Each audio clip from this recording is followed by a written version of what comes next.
Film ফেস্টিভ্যালে এই যে কিপ্রিসি জুরি অ্যাওয়ার্ড এই মাত্র ঘোষণা হলো এবং আমরা যারা জুরিরা ছিলাম আমরা আসলে অনেক বিচার বিশ্লেষণ এবং আলাপ আলোচনার মধ্য দিয়ে এই ছবিগুলো জয়ী হিসাবে ঘোষণা করেছি এবং ব্যক্তিগতভাবে এটা আমার জন্য ছিল একটা দারুণ অভিজ্ঞতা।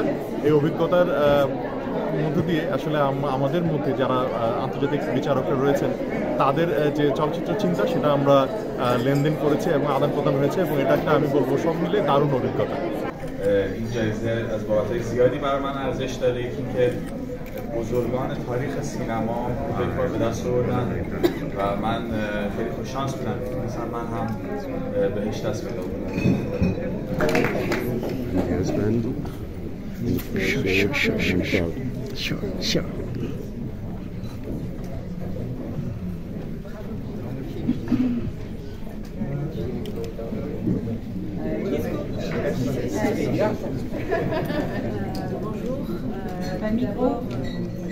Bonjour.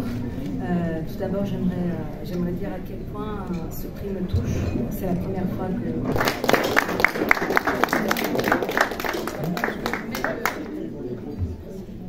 Alors, la réalisatrice Emmanuelle Ducot nous a envoyé un petit mot. Bonjour à toutes et à tous. সংবাদ, ফিচার ও অনুষ্ঠানের জন্য ভিজিট করুন সংবাদ প্রকাশের ওয়েবসাইট এবং যুক্ত থাকুন ফেসবুক পেজ ও ইউটিউব চ্যানেলের সঙ্গে।